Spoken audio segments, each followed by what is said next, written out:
what we are currently having is Technocultural Fest of our institute, that is Samgata. And today he is here to speak about civil service examinations. And Shivaram.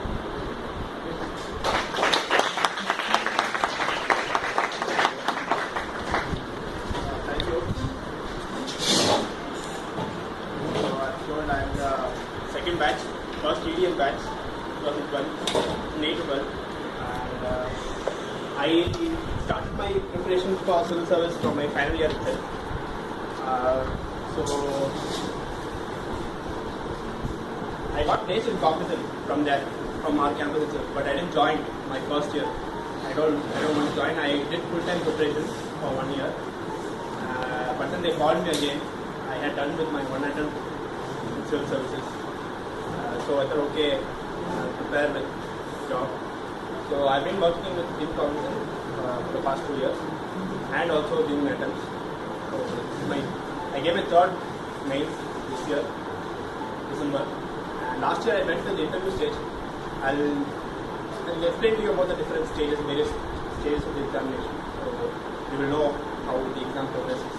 So I just wanted to know whether it's already know already about civil service, the exam pattern, or what to do, or what the work profile is. So what do we write in civil service examination? I just want to know. Does anybody here already have an idea? They came to the lecture to know more about the preparation strategy and everything, or you want to have an introduction about what is exactly civil service? Okay, right. I just asked both questions together. First option, raise hands. You came here to have an introduction about civil service. You don't know anything about it. You want to have some, okay, what is civil service?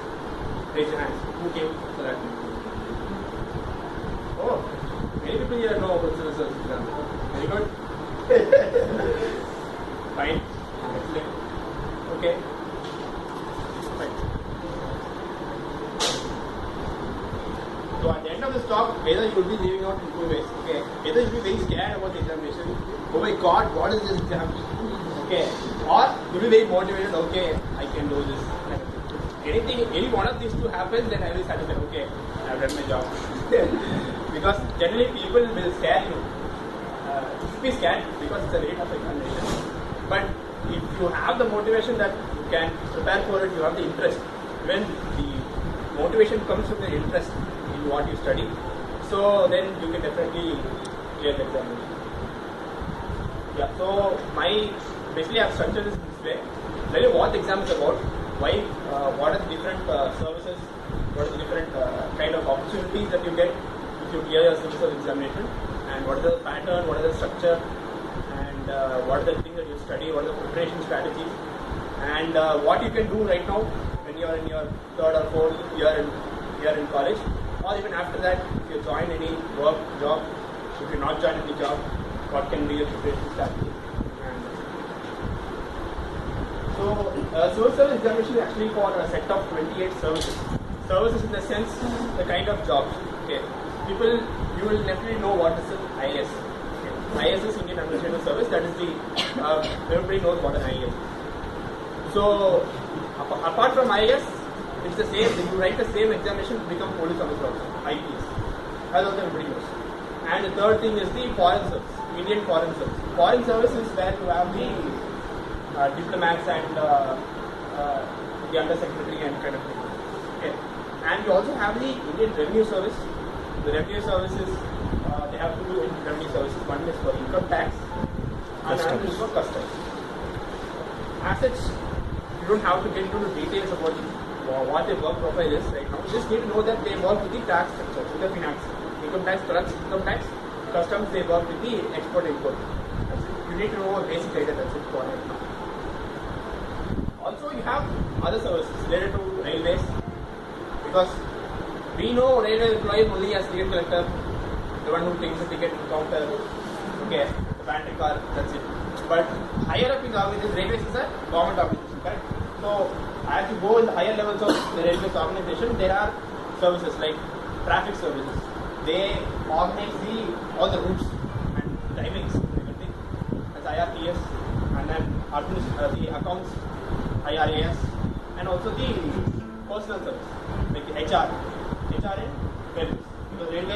as you know, is a very massive organization. It employs a lot of people in India. So the IRPS railway personnel, and similarly there are other three set of services for defense services. As such, I haven't found anybody who writes civil services for the apart from the top 4 or 5. Okay, because it's like consolation prize if you get into the IR railway traffic and defense services. Generally, people write for the top 3 or sometimes 4: IAS, IFS, police, IRS. People generally have such ambition because people who are CA, chartered accountants, they have ambition to be in IT and customs. And people, police and foreign service, administrative service, you find a lot of people who are interested in being So what is IAS actually? We have such images in our mind. Okay, what is IAS? So that vehicle car, Lamborghini car, and a lot of money, and power, big bungalow. Okay, everybody, if you say now, they have this very vague idea that IAS means this power. Okay, definitely yes, you get a lot of these, but also these people who are IAS officers. Okay, keeping our eye. Okay. Keeping our eye, Shotkanka, I don't know, him, Sagayam, from Tamil Nadu, everybody is there, So, IAS is a very, it's a generalist service.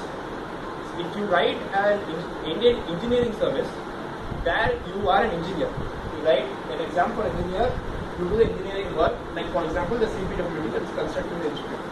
Okay, you write Indian engineering service for getting to CPWD. But IAS, there is no specific job that they recruit you for. It is a kind of wholesale everything, administration in all aspects of the government. You may be asked to take over the administration of PSU, the government organization like companies, that is one, or the district administration, or even higher secretary level. They even send IAS officers as diplomats. It is not that only IAS officers, foreign service officers go, but very senior IAS officers, they do go as diplomats, they do get sent as ambassadors to foreign countries, etc. Okay, so IAS is a generalist service, means you are asked to do anything. So there comes the very dynamic part of the career that you can see yourself looking into for the next 25 or 30 years once you be in IAS. Next is the police service. Obviously, all Singapore. After seeing all these movies, you will all be thinking the police is a very rogue kind of guy who can bash up anybody who he thinks, and all his style, girls will be behind him, or if a girl becomes an IPS officer, then she'll always be behind one of the male police officer. So all these kind of images, generally the media issue. Okay, I had the opportunity to attend lectures of IPS officers, current and serving. It's actually very personality based. It is not like everybody in IPS is goes upon like a bunk. Okay, everything is a very personality based. You can be somebody like as they show in the bunk, or you can be a very soft person also. But that doesn't mean that they are soft on law or how they carry the law and order administration. But it is about how they show their personality to the outside world. Okay. So police officer is somebody who, his initial status, as you know, he works in the, he starts from the district. Both IAS and IPS officers, they start from the district administration. They know their field level very well. Then as they go higher up, in the state level they go, and also we have the paramilitary forces like CRPF, CAF, etc. So we have, I don't know how many of you know, Kumar, he was the task force head of to take the Veerappan, I don't know how many of you know Veerappan.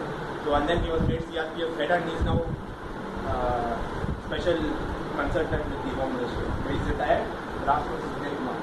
So these persons, you won't find them being like other kind of persons. All these living postures it's not necessary you should have that good build. And it's definitely not necessary that women can't apply to police service.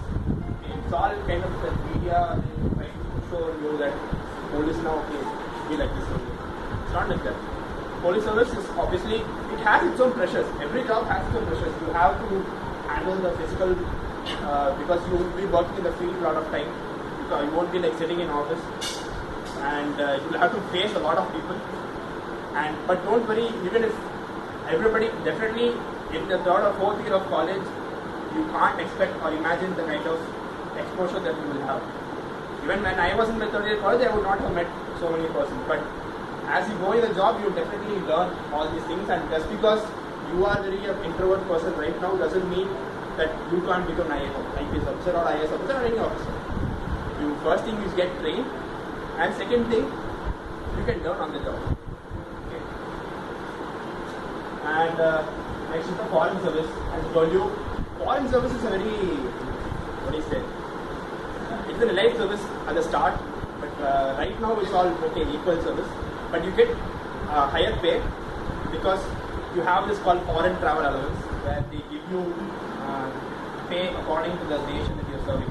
So if you are in the US, you get extra allowance. You are actually paid to serve drinks and have parties. Because as a diplomat, it's not like, you hold the parties, you are the host. Like, why do you host? So that you can bring all the business delegates and say, okay, India is this, India is that, come invest here. So they have all these parties or road shows, etc. So at that time, what they have to do, they have to write out checks saying, okay, India supports this cause. So like for these reasons, also you get paid a little bit more, and also the living standard is higher in these countries. So you get paid much more than what an IAS officer or an IPS officer will get paid. And some of the misconceptions are that it is not necessary that IPS officer is outside the country for the rest of 30 years. Okay. It is upon your own wish. You can stay for your whole period inside India. But it just that it defeats the purpose of becoming an IPS officer. That's it. Because you won't have such kind of an exposure to the outside world if you are only in India. And the kind of promotion or your recognition will not come if you are inside India. Because like for example, how they weigh, apart from politics, the way they select the secretary and all, they see, okay, this person has been in such situations earlier, and okay, he seems fit to the job. He can handle the pressures. So they send that person to some embassy, like sending the person to Pakistan. We do have an Indian ambassador to Pakistan. How do they send them? They see, okay, this guy has worked in some tough pressure situations, and we will definitely have a lot of pressure situations in Pakistan. Okay, we can send this guy. So it defeats the purpose that you are staying inside India for the whole time, but you can stay. It is not a necessity that you become an Indian foreign service officer, you will be posted outside India to work. Okay, and regarding foreign service. I told you IRS has two, income tax, revenue. So income tax, high level officers of the income tax administration. They don't check your form. I don't know, you're not filling in form. The income tax form, you submit income tax returns and everything. They will be behind all these companies, higher levels, they will be having a lot of inspectors under them. So higher level administration will be income tax and customs. That is the IRS. So pattern. As I said, the civil service examination has a 3-tier pattern.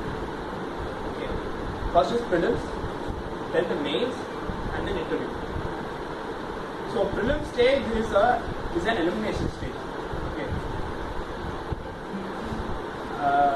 It is there for you to eliminate who is not serious. Because people have a lot of motivation towards writing a civil service examination. Some of them are for very bad reasons, because my father wanted me to become IAS. My friend is writing IAS exam. It's only 100 rupees or 200 rupees form. For ladies or some reservation quota, it's free. You don't even need to have form. You don't even give 200 rupees also. It's free. So people have a lot of motivation to write an exam, and they'll say, okay, 1 or 2 months I can prepare. I know aptitude. I know some history. I can write. So prelims is to weed out all these non-interested people who are not committed. Okay. Assets prelims is a bit tough because the number of people who write prelims is about 4.5 lakhs. Okay. From 4.5 lakhs, they chose last year 15,000 people. So from 4.5 lakhs, they choose 50,000 people. Okay. But if you are serious, you can definitely clear it. Because why? The rest are not serious. They just apply for reasons for the way I just told you. Okay. So prelims is an objective type paper. It is only for elimination and it is not there for final rank. Okay. It doesn't mean that you have to get a very high score from the start. It is only elimination. It's like a clearing. You just need to clear this stage. So prelims has two papers. Okay. One is the general studies paper and second is aptitude paper. So general studies has a lot of components. First is history, then geography, economics, polity,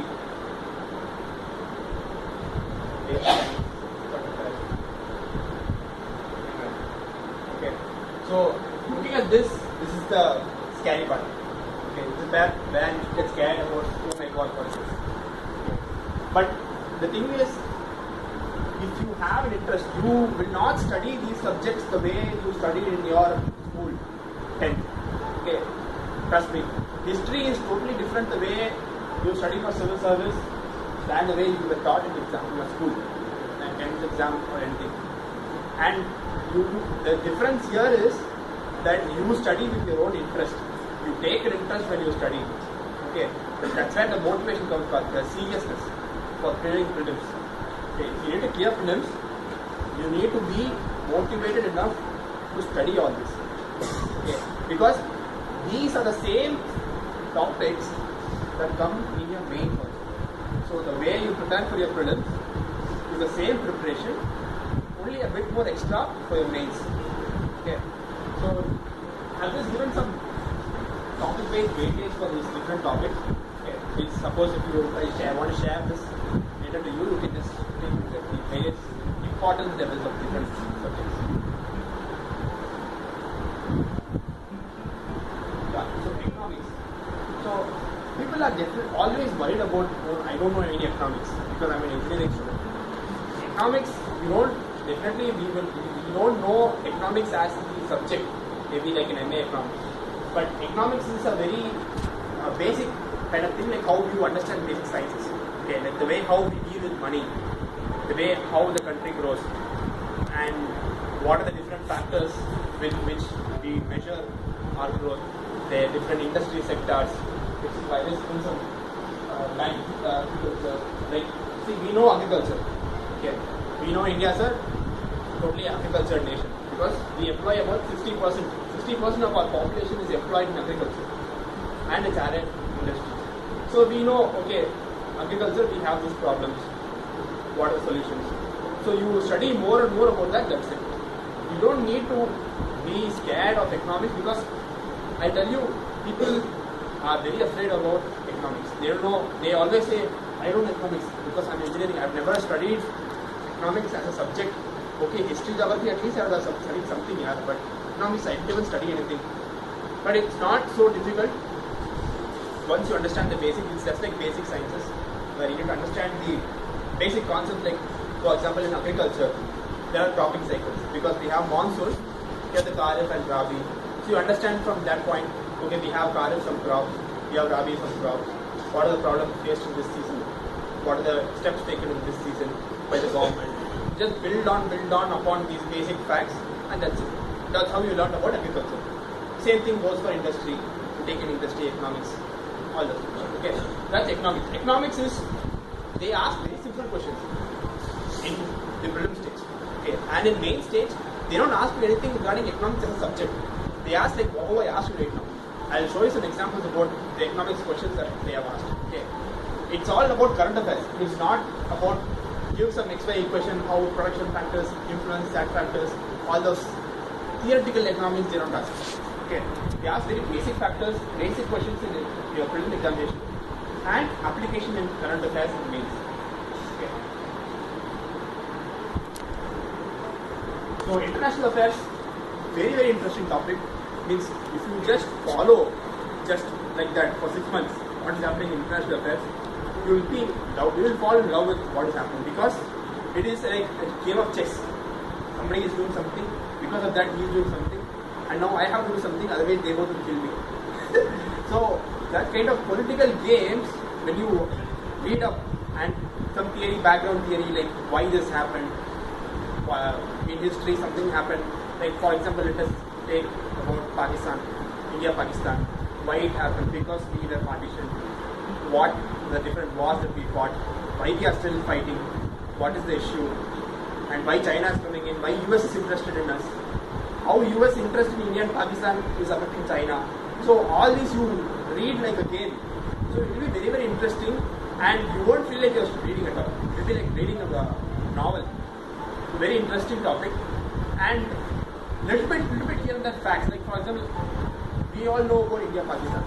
So like that, facts here and there about the issues that happen with other nations, like what happened with US, China, or China in the Asian region.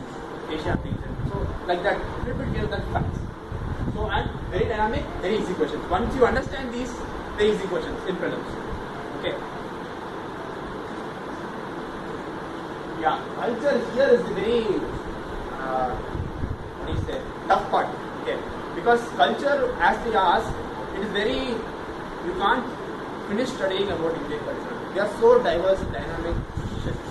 Okay, so you have so much to read, you can't finish. You definitely can't finish reading culture. Okay, because even if you think that you have studied enough, they will ask some dance which is from Arunachal Pradesh, which tribe have this dance, and you have 4 options. You won't even know what the dance is in the first place, and then you have to think about this tribe. So, and we have negative marking, so you just leave that. Okay, thank God I did study culture.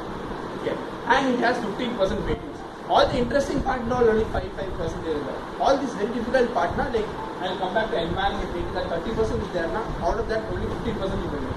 And in culture also 15%. It is like you have to do your basics.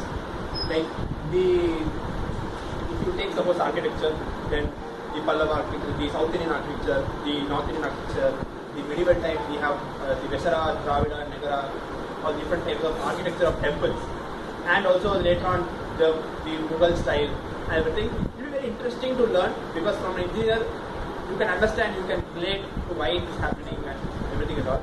But such topics like dance, from there we have this, and some specific term, and we have this called Panchayatna. Okay, this is a type of temple construction in northern India, and they asked it this year. I do not know what was. I told they cleverly gave an option saying it is a group of elders meeting. So I do not know what a Panchayatna was. Okay, I know what the Panchayat was. So I thought, okay, Panchayatna means in earlier days itself we had Panchayat in India. So it's a meeting of elders. So I marked that. Apparently it's a temple construction, form of temple construction in northern India. So I got it wrong.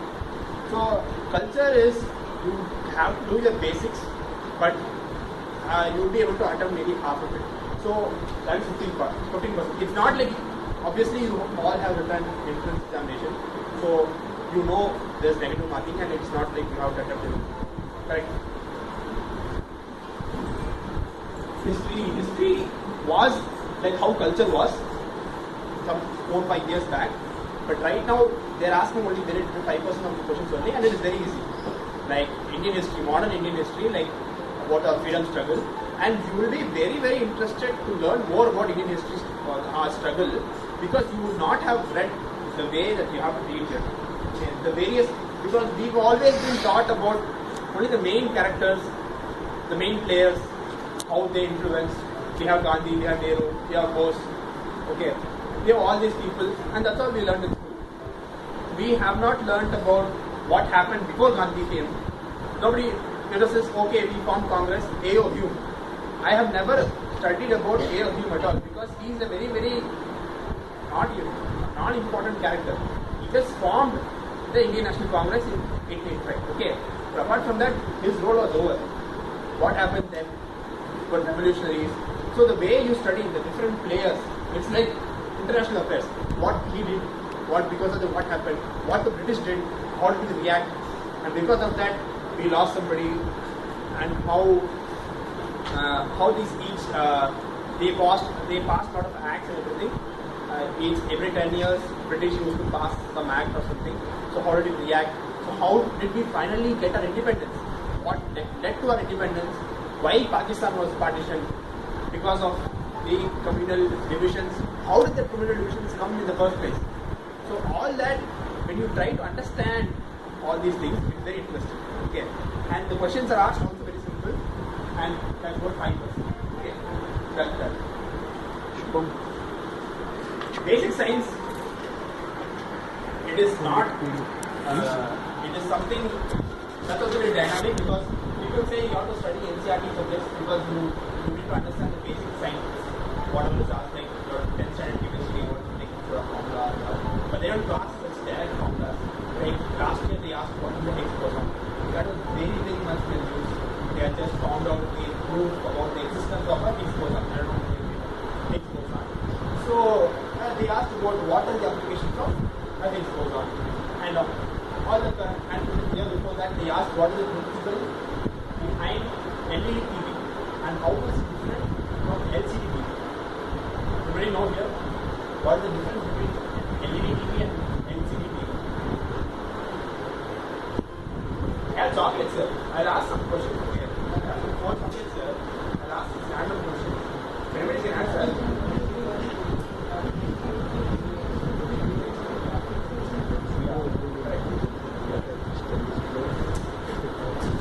So LCD, they both actually LCD consumes more power. Okay, it is just that the light that gives you is different. But LED, the light that comes in the back, like the crystal display, that's from an LED. That's why LED is more less fresh, it's less power consuming. And now we have organic LED, OLEDs. So they have that the display itself, we have organic compounds, and because of that they consume lesser power. So OLEDs are much more better. So such kind of science and technology topics that are in the news, they ask something like that. And apart from the basic sciences that we must do. Okay? So, and this also is dynamic, you cannot predict what happens. Clicks or clicks.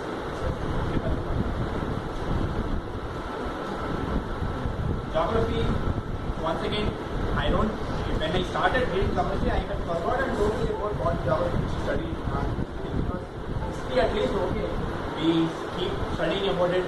Every time Independence Day comes, some article comes in the newspaper. Every day comes, some article comes in the newspaper. We will be reading about, okay, somebody did this, we have Gandhi, we have Jawaharlal birthday, we did something or the other. Geography, we don't read anything at all. Okay. So geography is actually a very science-based subject. It is not because the way how mountains are formed, rivers are formed, and the different structures of the rivers, and etc. It's a very science-based subject. You can understand it easily. And the very advantage of this topic is you just need to follow one insight. History and all, you have to study maybe one book and then take words from it and then read that again and again. But geography is such a simple topic that you can just follow one 12th standard study textbook. You will know the basics and you can attempt prelims easily. So that is about geography. The quality is the Indian Constitution. The way our laws, different laws are made. Okay. So let me ask you this question now. How was our institute formed? What was the issue? We all know that IIIT bill was passed in 19. Okay. So what does it take to pass a bill in Parliament? Does anybody know what it takes to pass a bill in the Parliament? Like for example, IIIT. What should be the steps? Okay.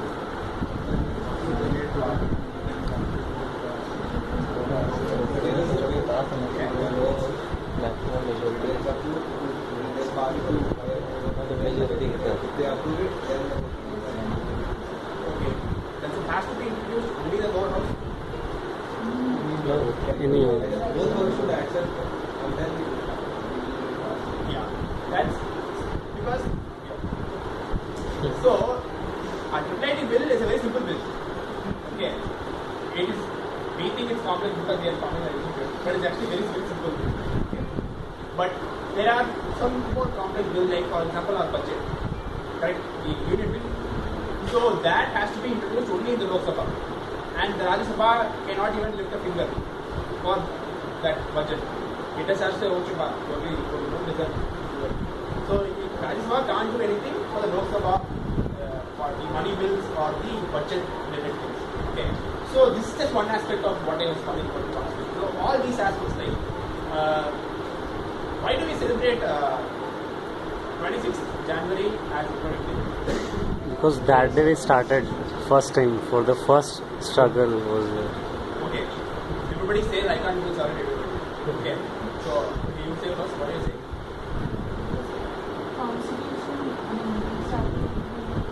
Okay. What do you say? First fight we kept, that was on 26th January. First, I think you are partially correct. You continue what you say. First fight. Yeah, no. I think in 1942, we decided to plan some demonstration or something on a big scale. That was on 26th Jan. So we waited from some November 11 to... Actually, first freedom struggle was on 1857 on 26th January, and we completed our constitution on two months back, means 26th November 1949. But we waited for 26th January because it was a big day regarding our freedom. So we launched... Yes, correct. It does have to do with... Yeah. 1930, January 26th, Yeah. they found the trueness of it. So from then on, Yeah.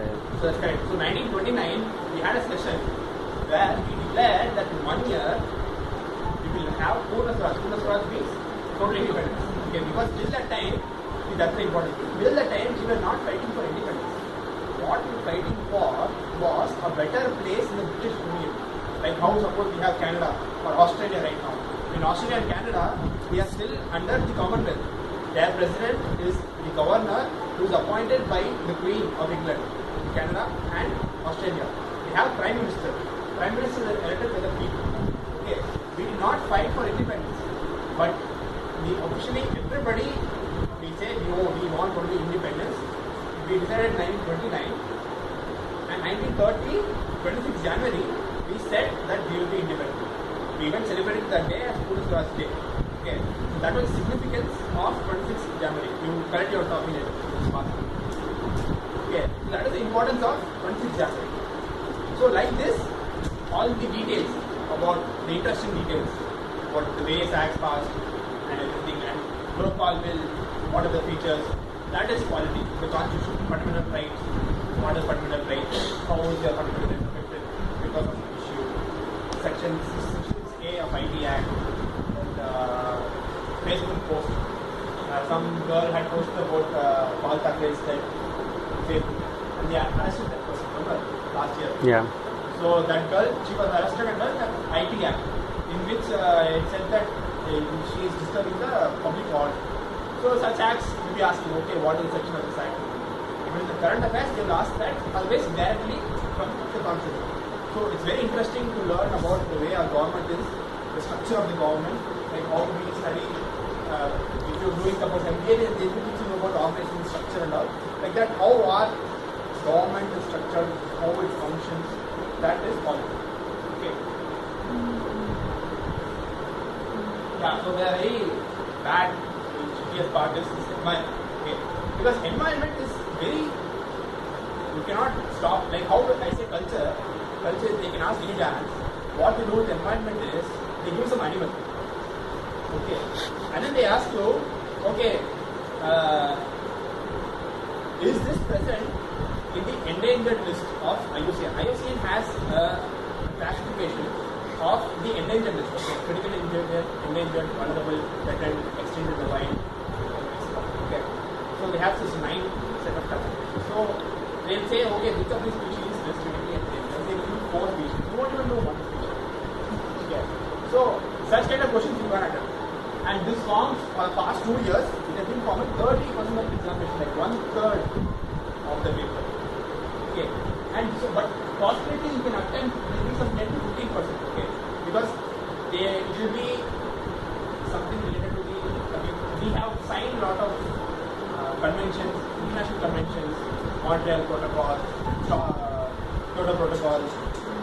all these protocols and everything. So some questions will be coming from that. Okay. And like we have now the Lima, I don't know, Lima, where India is fighting for the reduction of greenhouse gas emission. US and China have said that okay, everybody has accepted that greenhouse gas emission is a problem, but nobody has committed that okay, we will reduce our emissions. Okay. But US and China, they have come out this year saying that we will reduce by 2030, and because they both are the largest emitters. Okay. But then third comes India. India has to reduce its emissions, but it does not have the technology nor the resources, and our per capita emission, like total emission divided by our population, is very small compared to US. So we do not have the resources to say okay, we will stop, we will reduce. So India is in a situation, and they have to finalize this Lima protocol next year, 2015. So this is all current affairs. So this is something like this they will ask. Okay, what are the implications of Lima convention that happened in 2015? So all this current affairs related environment you can answer because it forms. You can know this. There are various sources to know this. You can study this. If you are doing a preparation properly, you can know all this. And that's because I told you now, when you don't know, don't get disheartened because all this you will know once you have done your preparation properly. So that's about environment. As I said, only 50% can be prepared properly, and if you prepare it, you can handle that. When I did the same. Correct? So I did not bank upon the job. I thought, okay, it is good if I don't get a job because then I have to seek something for myself. Okay. I actually thought that okay, it will be good if I don't get a job. But I didn't get a job. But at the end of my third year, I decided, okay, I was pursuing civil services, and then 1 whole month. We have May, June, July, right? June month, totally, I did only this. What are the different sources to study, and how long does it take, what is the pattern, what are the optional subjects, what should I choose, etc. Okay, and then from July, I started. So, you take some time, obviously, let us give you an introduction about what is these different topics. You go read more about it, and then and look up some previous papers. You get to understand more about the pattern of prelims. So now prelims is clear. Okay, so what now? Go party, enjoy it. Prelims happens in August. Okay, prelims happens in August. Mains happens in December. You have about 4 months time. Very crucial time these 4 months are. What people generally do, they're very happy that they prepared so much for prelim, they will wait till prelim's result is declared. UPSC is so fast, they will give you the result in 2 months. Okay, so you already have 4 months only. Out of that 2 months, after that only prelim's result comes. They will wait till, okay, I guess I didn't have preparation. So why should I wait? I will wait till the prelims come. Otherwise my preparation will go away. They will wait till prelims results out.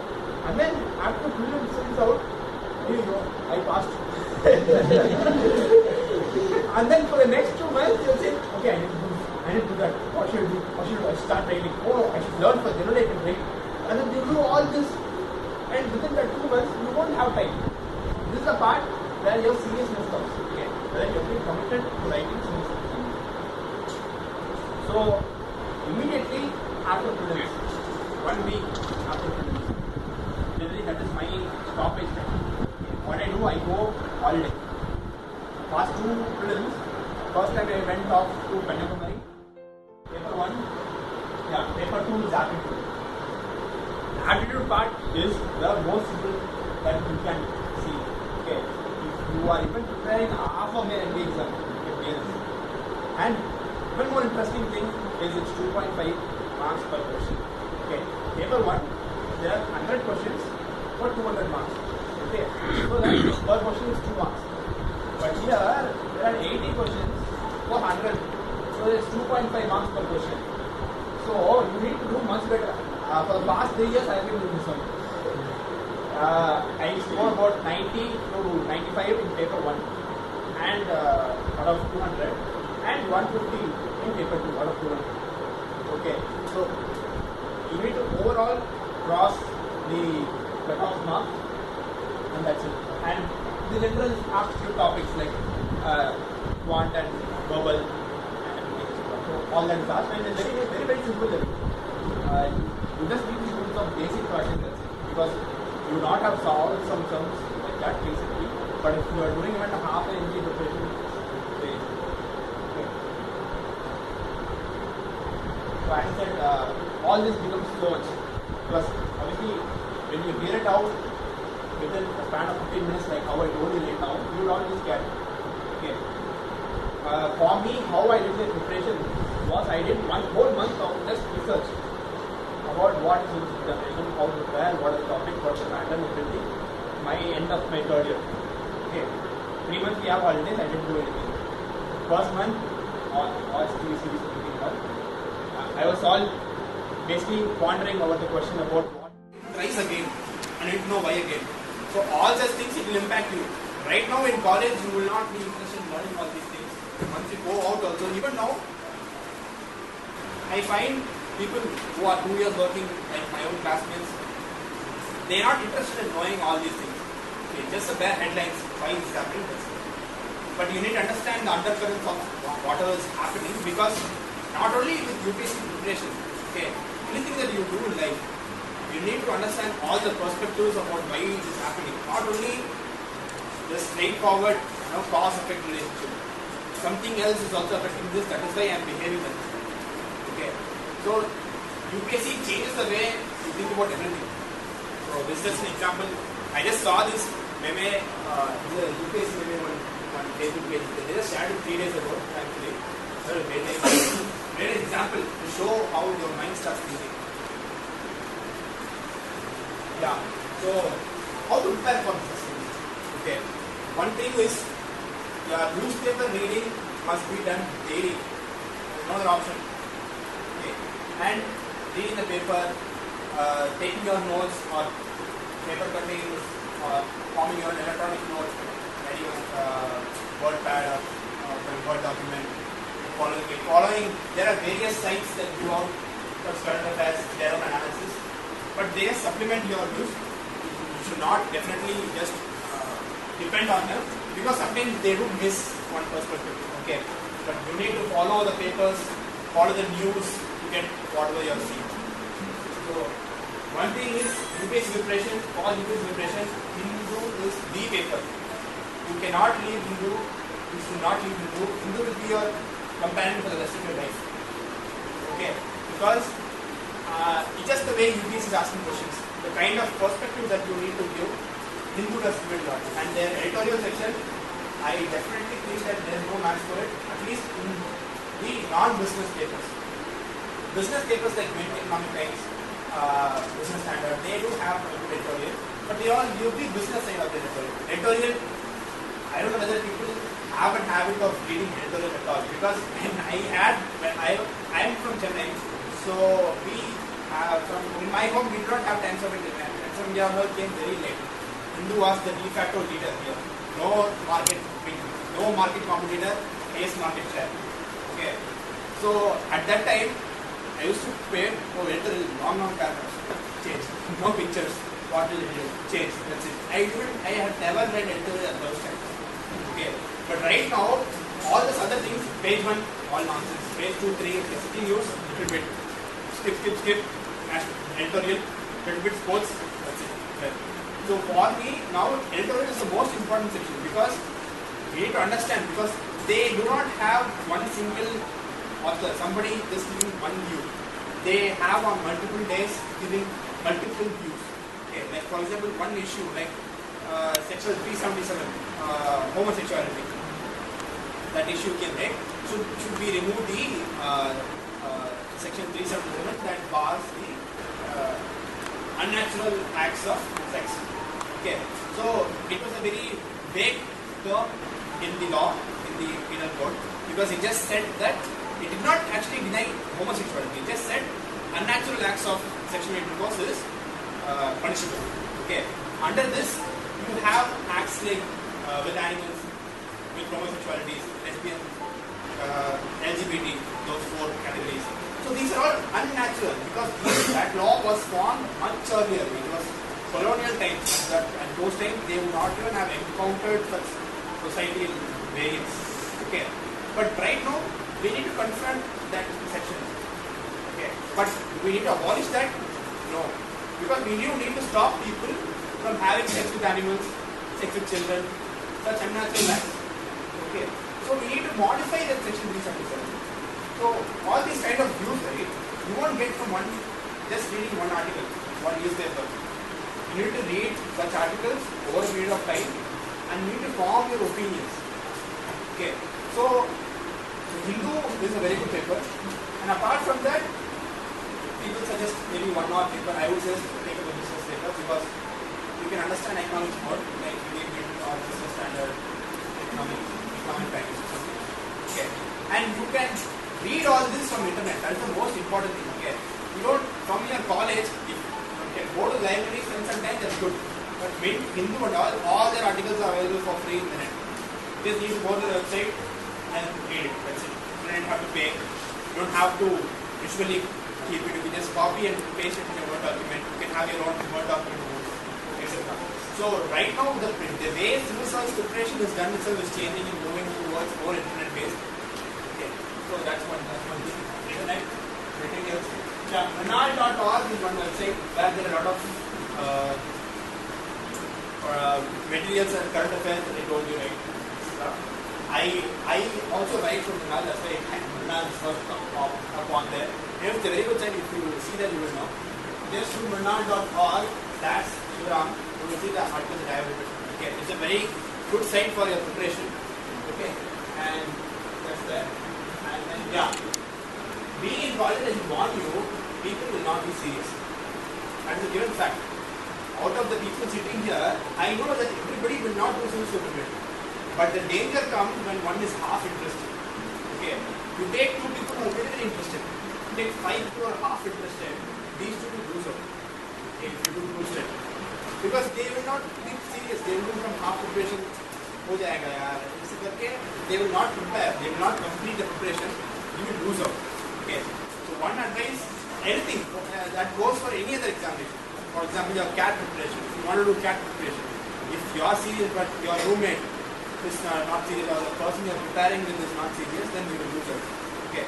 But this civil service preparation needs much more dedication than a CAT exam. I'll tell you why. Come back to this. Yeah. Because UPSC preparation is not just one exam. It's a journey. Prelims happens in August. Okay. And for that you prepare about a year. You need to prepare for about a year because firstly you need to know the topics and then prepare, practice, and then you give the prelims. Okay. That's the serious preparation. And then after that, you have the mains in December. So already you have, let us leave out the preparation part. August to December, okay. The December main result come in March, and then March the interview happens in April, May. The result comes in June, and then next comes the next August. So just the examination process is for 1 year. Okay, you think about it, you don't get it. You write it, you come back, you don't get it. You have to start from the scratch again. So, and then for your 1 year preparation. So just for one attempt, you don't give 2 years. So you can't say that I will do half a serious attempt because if you are half serious, you won't reach till the last. And even people who are very, very serious, they can't get the final. So it changes the way you are, and it is much more of a mental pressure than physical pressure. Because I'll tell you some of the other exams, like GATE or CAT. Okay, you have 1 day exam, you're done with it. You get an interview, you don't get an interview. You do preparation for 6 to 7 months max. You have 1 day of examination. You know the next day that okay, you can check with solutions, check with keys. You know what the output, what are the outcomes. You can move on or at least start from preparation next. But here there's always something that's happening and you won't know what's going to happen to you. So you face a lot of mental pressure, and I tell you, preparation is the easiest part that you can do. You won't believe me right now, but if you start the preparation, you know, preparation or studying for the exam is the most easiest thing that you will do. The other things, so many other things that control this variable, your life, and all these factors, like for example, after college, 1 year I was there. I didn't join job. Okay. Thankfully, I did not have any financial pressure to join a job or any pressure from my parents to take up a job or anything. But still, I had my own self-pressure because I need to clear an examination. The kind of expectations that you put upon yourself. And then from the next year again, after joining job, I thought, okay, let me join job, I can do. Once again, I'm not clearing. So it always found a pressure on you. So you should take up UPSC preparation only if you're damn serious. Okay. If you're not serious, then just better you do some MBA exam. Be another, what do you say? I'm doing MBA because I don't have anything else to do.